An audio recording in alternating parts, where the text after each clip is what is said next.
Just $30 കൊണ്ട് ഞാൻ കസാഖിസ്ഥാനിൽ നിന്ന് ഉസ്ബെക്കിസ്ഥാനിലോട്ട് പോവാട്ടോ. ഞാൻ ചൂസ് ചെയ്തത് ബസ്സാണ്. ഏകദേശം അൽമാട്ടി ടു താഷ്കന്ത് 800 കിലോമീറ്ററിനടുത്ത് നമുക്ക് പോകാനുണ്ട് കേട്ടോ. എൻ്റെ യാത്രയിൽ എനിക്ക് കുറച്ച് മോശം അനുഭവങ്ങൾ ഉണ്ടായിട്ടുണ്ട്. സത്യം പറയുകയാണെങ്കിൽ ക്യാഷ് കൊടുത്ത് നമ്മൾ ബസ്സിൽ കയറി യാത്ര സ്റ്റാർട്ട് ചെയ്തതിന് ശേഷമായിരിക്കും നമ്മൾ പെട്ടു എന്ന് നമുക്ക് മനസ്സിലാവുന്നത്. അതുപോലെ തന്നെ കസാഖിസ്ഥാൻ ഉസ്ബെക്കിസ്ഥാൻ ബോർഡർ ക്രോസിങ്ങിൽ എനിക്ക് നേരിടേണ്ടി വന്ന കുറച്ച് സ്കാമുകളും കുറച്ച് ബുദ്ധിമുട്ടുകളും കൂടെ ഞാൻ ഈ വീഡിയോയിൽ കാണിക്കുന്നുണ്ട്. സോ നെക്സ്റ്റ് ടൈം നിങ്ങൾ ഈ ഒരു യാത്ര പ്ലാൻ ചെയ്യുന്നുണ്ടെങ്കിൽ നിങ്ങൾക്ക് തീർച്ചയായിട്ടും ഇൻഫോർമേറ്റീവ് ആവുന്ന കണ്ടൻസ് ഈ വീഡിയോയിൽ ഉണ്ടാവും.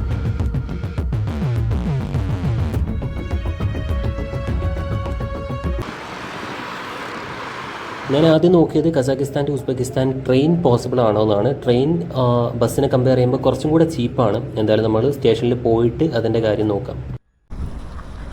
ഗൈസ്, ട്രെയിൻ ടിക്കറ്റ് കിട്ടിയില്ല കേട്ടോ. എനിക്കാണെങ്കിൽ എങ്ങനെയെങ്കിലും ഉസ്ബെക്കിസ്ഥാനിൽ എത്തിയേ പറ്റൂ.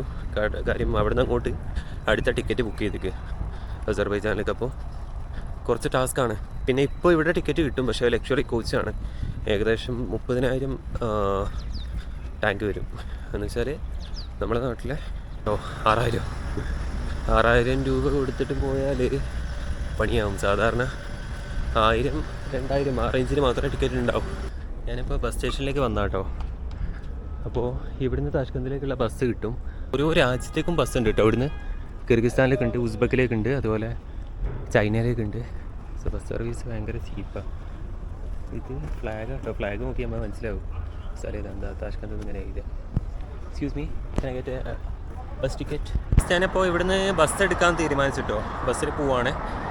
ഇവിടുന്ന് ഏകദേശം 850 കിലോമീറ്റർ ഉണ്ട്. അപ്പോൾ ബസ് ചാർജ് വരുന്ന ഏകദേശം ഞാൻ ബാർഗൈൻ ചെയ്ത് ലാസ്റ്റ് 15,000 ടാങ്കിന് കിട്ടി. ഏകദേശം നമ്മുടെ നാട്ടിലെ 2,800 രൂപ, 2,500 രൂപ, അതായത് $30 അടുത്താണ് കോസ്റ്റ് വരുന്നത്. അത് ഇവർ ഫസ്റ്റ് തോന്നിയ പൈസ പറയാം. അല്ലാതെ ഇതിപ്പോൾ എന്താ പറയുക, ഈ കൗണ്ടർ ബേസിൽ റെഗുലറായിട്ട് ഓടുന്ന ബസ് ഉണ്ടാകുമല്ലോ, അതായത് ഇപ്പോൾ നമ്മുടെ KSRTC ഒക്കെ പോലെ, അവിടെ പ്രൈസ് കുറവാണ്. അവിടെ സ്ലീപ്പർ ക്ലാസ്സിന് ഏകദേശം ഒരു 3,200 ടാങ്കേ തരുന്നുള്ളൂ. 2,500 രൂപയേ ആവുന്നുള്ളൂ. ഇവർ ഒറ്റയടിക്ക് 4,000 രൂപ പറയും. പിന്നെ നമ്മൾ ബാർഗൈൻ ചെയ്ത് കുറച്ച് കൊണ്ടുവരണം. പൈസ എടുക്കാൻ പോവാട്ടോ. ഇത് ഭയങ്കര ഇടങ്ങാറാണ്. ഒന്ന് മാപ്പ് മര്യാദയ്ക്ക് വർക്ക് ചെയ്യൂല. ഗൂഗിൾ മാപ്പ് ഇട്ടോ, നമ്മളെ നാട്ടിൽ പക്ക ആക്യുറേറ്റ് ആയിട്ട് കിട്ടുന്ന സാധനം ഇവിടെ ഒന്നും ആകുന്നില്ല അല്ല, അത്ര പോരാ. പിന്നെ ഇംഗ്ലീഷ് നമ്മൾ വലിയ കൊമ്പനായിട്ടൊന്നുമല്ല, പക്ഷേ ഒരു കാര്യം പറഞ്ഞാൽ മനസ്സിലാവില്ല. അറ്റ്ലീസ്റ്റ് ഒന്ന് താങ്ക് യു പറഞ്ഞാൽ പോലും പല ആൾക്കാർക്കും അറിയൂല എന്താ സംഭവം. അതാ എന്തായാലും കാർഡ് പോയി ഇതാക്കുക. പൈസ അങ്ങനെ കണ്ടു ഗൈസ്. അങ്ങനെ പൈസ കിട്ടി. ഞാനിപ്പോൾ വന്നത് ഒരു ചെറിയ മാള് പോലത്തെ സ്ഥലത്താട്ടോ. എൻ്റെ പേര് ബ്രോഡ്വേ എന്നാണ്. നമ്മളെ കൊച്ചിയിലുള്ളേറ്റ അല്ല, ഏകദേശം കൊച്ചിയിലുള്ള പോലെ, പക്ഷേ കുറച്ചും കൂടെ സ്റ്റാൻഡേർഡ് ഉണ്ട്. ടിക്കറ്റൊക്കെ കിട്ടിയിട്ടോ കംപ്ലീറ്റ്. അപ്പോൾ എന്തായാലും 6 മണിക്ക് ബസ്സിൽ കയറാൻ പറ്റും. അതുവരെ നമ്മൾ പുറത്തുകൂടെ അങ്ങനെ നടക്കണം, അല്ലെങ്കിൽ എവിടെയെങ്കിലും പോയി തിരിക്കുക. ടിക്കറ്റ് പിന്നെ പെട്ടെന്ന് തന്നെ ഫില്ലായി പോകട്ടോ. അപ്പോൾ വെക്കേഷൻ ആയതുകൊണ്ട് എല്ലാ ടിക്കറ്റിനും ഒരു പ്രൈസും കൂട്ടി. പിന്നെ നമ്മളങ്ങനെ ഒരുപാട് ബാർഗൈൻ ചെയ്യാൻ പോയില്ല. ഗൈസ്, ഞാനിപ്പോൾ ബസ് കയറാൻ പോവുകയാണ്. 6 മണിക്കാണ് എടുക്കുക. അപ്പോൾ ബസ് ഞാൻ ജസ്റ്റ് ഒന്ന് കാണിച്ചു തരാം. പിന്നെ ഇത് നമ്മൾ വിയറ്റ്നാമിലും കംബോഡിയയിലൊക്കെ കയറുന്ന പോലെ തന്നെയുള്ള ഒരു സെറ്റപ്പ് തന്നെ കേട്ടോ. ഇവിടെ പിന്നെ കസാഖിസ്ഥാനിൽ ഒരുവിധം എല്ലാ രാജ്യത്തോട്ടും ബസ് സർവീസ് ഉണ്ടാവും. ഫ്ലൈറ്റ് കമ്പയർ ചെയ്യുമ്പോൾ കുറച്ച് ഓക്കെയാണ്, പക്ഷേ ഇവർ പക്ക ഒരു ലോക്കൽസ് ആയതുകൊണ്ടല്ല, പക്ഷേ പോലെ സംസാരം പക്ക മോശമാണ്. കുറച്ചും കൂടെ നിങ്ങൾക്കൊന്ന് സ്റ്റാൻഡേർഡായിട്ട് പോകണമെന്നുണ്ടെങ്കിൽ ട്രെയിൻ യൂസ് ചെയ്യുക. ട്രെയിൻ കിട്ടിയില്ലെങ്കിൽ മാത്രം ബസ് എടുക്കുക. ഓക്കെ ഗൈസ്, കാണുന്നുണ്ടോ അറിയൂല. ബസ് സാധാ ഒരു നോർമൽ സ്ലീപ്പർ ബസ് പോലെയല്ല. വലിയ സ്ഥലം കൂടുതൽ കിട്ടാൻ വേണ്ടി ചെറിയൊരു പണി ചെയ്തിട്ട് നമുക്ക് നേരെ അങ്ങോട്ട് കിടന്നുറങ്ങാൻ പറ്റൂല. ചെറിയൊരു വളവുണ്ടാവും. പിന്നെ സാധാ ബസ് തന്നെയാണ്, വലിയ മാറ്റമൊന്നുമില്ല. ലൈറ്റ് വന്നിട്ട് ഞാൻ ഒന്നും കൂടെ കാണിച്ചു തരാം. എനിക്കപ്പോൾ ഏറ്റവും ബാക്കിലത്തെ സീറ്റാട്ടോ കിട്ടി. അതൊരു സതിയാണ്, ശരിക്കും സതിയാണ്. എനിക്ക് ഒട്ടും താല്പര്യമില്ലാത്ത സ്ഥലമാണത്. പ്രൈവസി ഉണ്ടാവില്ല. ഏതെങ്കിലും പെൺകുട്ടികളൊക്കെ വരികയാണെങ്കിൽ. സമയം ഇപ്പോൾ ഏകദേശം 7 മണിയായിട്ടുണ്ട് കേട്ടോ. നമ്മൾ രാത്രി അങ്ങനെ വീഡിയോസ് ഒന്നും എടുത്തിട്ടില്ല, ബാക്കിയുള്ളവർക്ക് ബുദ്ധിമുട്ടാവുമെന്ന് വെച്ചിട്ട്. പക്ഷേ രാത്രി ചെറിയൊരു സംഭവം നടന്നു. ഞാൻ നല്ലോണം ഉറങ്ങി വരുന്ന സമയത്ത്, നമ്മൾ നല്ലോണം ഉറങ്ങുന്ന എപ്പോഴാണ്, ഏകദേശം ഒരു 4 മണിയൊക്കെ അല്ലേ, ആ സമയത്ത് ചെങ്ങായി എണീപ്പിച്ചു പറയുകയാണ്, ഈ ബസ് കംപ്ലൈൻ്റ് ആണ്, ഈ ബസ്സിൽ പോകാൻ പറ്റൂല, അടുത്ത ബസ് പോകണമെന്ന്. അപ്പോൾ ഞങ്ങളെല്ലാവരും ആ ബസ്സിലുള്ള പാസഞ്ചേഴ്സിനെ മൊത്തം ആ ചെങ്ങായി അവിടെ ഇറക്കി വിട്ടിട്ട് അടുത്ത ബസ്സിലേക്ക് സെറ്റ് ചെയ്തെന്ന്. ആ ബസ്സിലാണ് ഞാനിപ്പോൾ നിൽക്കുന്നത്. ഇതിൻ്റെ അകത്താണെങ്കിൽ ഒന്നാമത് ഓവർലോഡായി കിടക്കുന്ന ബസ്സാണ്. ഇതിൽ ഞങ്ങൾ ഇരിക്കാനും കിടക്കാനും ഒന്നും സീറ്റില്ല. എന്നിട്ട് ബസ് ഫുള്ള് വരെ ലഗേജും. ഞാൻ ജസ്റ്റ് ഒന്ന് കാണിച്ചു തരാം. കുറച്ചുകൂടെ അങ്ങോട്ട് എത്തിയാലേ സീറ്റ് കുറേയൊക്കെ കാലിയാവും എന്ന് പറയുന്നുണ്ട് കേട്ടോ. നമുക്ക് വിശ്വസിക്കാം. ഇത് കണ്ടില്ലേ, ഫുൾ ഓവർലോഡാണ്. ഉസ്ബെക്കിസ്ഥാൻ ഇന്ത്യക്കാർക്ക് വിസ, ഇലക്ട്രോണിക് വിസ കിട്ടുന്ന രാജ്യമാണ്, ഓൺലൈൻ വിസ കിട്ടുന്ന രാജ്യമാണ്. ഏകദേശം $20 ആണ് ടൂറിസ്റ്റ് വിസ ഫീസ് വരുന്നത്. ബാക്കിയുള്ള വിസക്കൊക്കെ എക്സ്പെൻസ് കുറവാണ്. സോ ഉസ്ബെക്കിസ്ഥാൻ വിസിറ്റ് ചെയ്യാൻ താല്പര്യമുള്ളവരുണ്ടെങ്കിൽ നമ്മളുമായിട്ട് കോൺടാക്ട് ചെയ്യാം കേട്ടോ. ഗൈസ്, അങ്ങനെ ഏകദേശം 12 മണിക്കൂറിന് ശേഷം നമ്മൾ ഉസ്ബെക്കിസ്ഥാൻ ബോർഡർ എത്താറായിട്ടുണ്ട്. ഏകദേശം 800 കിലോമീറ്റർ ഇവർ 12 മണിക്കൂർ കൊണ്ട് കവർ ചെയ്തിട്ടുണ്ട് കേട്ടോ. അതൊക്കെ അത് അടിപൊളിയാണ്. നമുക്കതിൽ ലൈക്ക് കൊടുക്കാം. പക്ഷേ ബസ് സർവീസ് പോക്കാം. ഗൈസ്, ഇപ്പോൾ ബസ് ഇറങ്ങി ബോർഡറിലേക്ക് നടന്നു പോകാം കേട്ടോ. എനിക്ക് തോന്നുന്നു ഇപ്പോൾ വെക്കേഷനാണ് തോന്നുന്നു, കുറേ ആൾക്കാരുണ്ട് രാവിലെ തന്നെ ബോർഡർ ക്രോസ് ചെയ്യാൻ. കയറ്റുമല്ലേന്ന് അറിഞ്ഞുകൂടാ. പക്ഷേ ഇവർക്ക് കസാക്കിസ്ഥാനീസിന് ഇവിടുത്തെ ID കാർഡ് മതി, വിസയുടെ ആവശ്യമില്ല. നമ്മൾ പോയി നോക്കാം.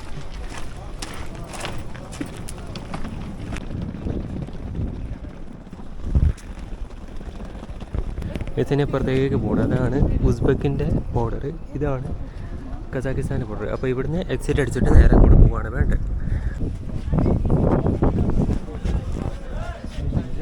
അപ്പോൾ ഞാൻ ഉസ്ബെക്കിൽ എൻ്ററായി. പാസ്പോർട്ടിൽ സ്റ്റാമ്പൊക്കെ കിട്ടി.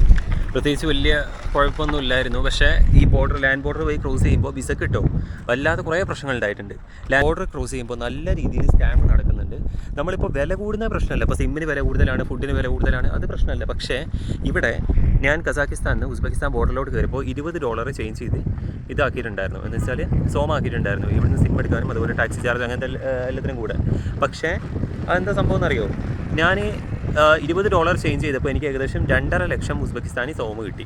ഞാൻ കസാക്കിസ്ഥാൻ ഇതിലേക്ക് കയറിയ ആ സമയത്ത് തന്നെ ഏതോ ഒരു പന്ന മോന്, ഒരു ഇമിഗ്രേഷൻ ഓഫീസറാണ് മൂപ്പര്, അതിന്ന് 1 ലക്ഷം സോം അങ്ങ് എടുത്തു. വലിയ പൈസയൊന്നുമില്ല, $8 ഉള്ളൂ. നമ്മുടെ നാട്ടിൽ ഏകദേശം ഒരു 500 രൂപയോളം വരും. ആ പൈസ അവനെടുത്തു. എന്ന് വെച്ചാൽ അവൻ എന്നോട് പറഞ്ഞൊന്നുമില്ല, ആ ചങ്ങായി എന്നോട് പറഞ്ഞൊന്നുമില്ല ഞാൻ പൈസ എടുക്കുകയാണ്, ഇത് ഫീസാണ്, അതൊന്നുമില്ല. അവനൊരു ഇതുപോലെ അവൻ ക്യാഷ് എടുത്തുകൊണ്ട് പോയി.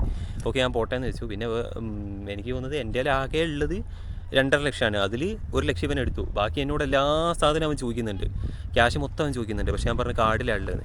അപ്പോൾ പിന്നെ അവന് പ്രത്യേകിച്ചൊന്നും ചെയ്യാനില്ല. ഓക്കെ, പിന്നെ ഫുഡ് ചീപ്പായിട്ട് കിട്ടുന്നുണ്ട്. പിന്നെ ഫുഡിൻ്റെ എക്സ്പെൻസ് കൂടിയാലും നിങ്ങൾ നോക്കണ്ട, കാര്യം അത് ഡിമാൻഡ് അനുസരിച്ച് അങ്ങനെ കൂടും. പക്ഷേ ചില ആൾക്കാർ, അതുപോലെ ട്രാൻസ്പോർട്ടേഷൻ ഈ പറഞ്ഞ് പറ്റിക്കുന്ന ആൾക്കാരുണ്ടല്ലോ. ഞാൻ എടുത്ത ബസ് എങ്ങനെയാണെന്ന് വെച്ചാൽ അൽമാട്ടിയിൽ നിന്ന് ഡയറക്റ്റ് താഷ്കന്ത് വരെയുള്ള ബസ്സായിരുന്നു. ആ ചങ്ങായി പറഞ്ഞ് ഞാൻ ബോർഡർ കഴിഞ്ഞ് താഷ്കന്ത് വരെ ഞാൻ കൊണ്ടുപോകുന്നത്. അപ്പോൾ ബോർഡർ എത്തിയപ്പോൾ പിന്നെ അവരൊരു അഡ്രസ്സും ഇല്ല, ക്യാഷ് മൊത്തം വാങ്ങുകയും ചെയ്ത് പിന്നെ ഒരു അഡ്രസ്സും ഇല്ല. അപ്പോൾ ചില ട്രാവൽസ് നല്ല ആൾക്കാരുണ്ടാവും. പക്ഷേ എനിക്ക് ഇങ്ങനെയുള്ള കുറച്ച് മോശം അനുഭവം ഉണ്ടായിട്ടുണ്ട്. ഞാൻ സജസ്റ്റ് ചെയ്യുന്നത്, നിങ്ങൾ വരികയാണെങ്കിൽ ഈ ഫ്ലൈറ്റ് അല്ലെങ്കിൽ ട്രെയിൻ ഒന്ന് പ്ലാൻ ചെയ്ത് ബുക്ക് ചെയ്താൽ, ട്രെയിൻ ആണെങ്കിൽ നിങ്ങൾക്ക് ഇതിനേക്കാളും ചീപ്പായിട്ട് കിട്ടും. റെയിൽവേ സ്റ്റേഷനിൽ അങ്ങനെ വലിയ തട്ടിപ്പൊന്നും നടക്കില്ല. എന്ന് വെച്ചാൽ ഉദ്യോഗസ്ഥന്മാരങ്ങനെ തട്ടിപ്പ് ചെയ്യാൻ ചാൻസ് ഇല്ല കേട്ടോ, ഉറപ്പൊന്നുമില്ല. പിന്നെ ഇവനില്ലേ എയർപോർട്ട് വഴി പോവുകയാണെങ്കിൽ, ഫ്ലൈറ്റ് പോവുകയാണെങ്കിൽ എക്സ്പെൻസ് കൂടിയാലും സ്റ്റാൻഡേർഡായിട്ട് നിങ്ങൾക്ക് പോകാം, സേഫായിട്ട് പോകാം. ഫ്ലൈറ്റ് കയറുന്ന ഒരാൾ തറാവാനുള്ള ചാൻസ് ഏകദേശം less than 10%. പക്ഷേ ബസ്സിൽ ഇങ്ങനെ പോകുന്നവരും ബസ് ഓടിക്കുന്നവരും തറാവാനുള്ള ചാൻസ് 90% എബോവാണ്. ഒരു കാര്യം കൂടി പറയാനുണ്ട്, ഇവിടെ ടോയ്ലറ്റ് ഇല്ലേ, അപ്പോൾ അത് പക്കാപ്പത്ത. ഞാൻ വിചാരിച്ച ഏറ്റവും മോശം നമ്മുടെ നാട്ടിലായിരിക്കുന്നു, ഇന്ത്യയിലെ ഡൽഹിയിൽ വരെയുള്ള ഡൽഹി പോട്ടെ, എനിക്ക് തോന്നുന്നത് ഒട്ടുമിക്ക എല്ലാ സ്ഥലത്തും അത്യാവശ്യം ക്ലീൻ ആയിരിക്കും. പിന്നെ അറ്റ്ലീസ്റ്റ് വെള്ളം ഉണ്ടാകുമല്ലോ, വെള്ളത്തിനുള്ള സൗകര്യം ഉണ്ടാകുമല്ലോ, ബാത്റൂം വൃത്തികേടാണെങ്കിലും. ഇവിടുത്തെ കേസ് എന്താണെന്ന് വെച്ചാൽ ഇവരൊന്നാമത് വെള്ളം യൂസ് ചെയ്യൂല, പേപ്പറാണ് യൂസ് ചെയ്യുക.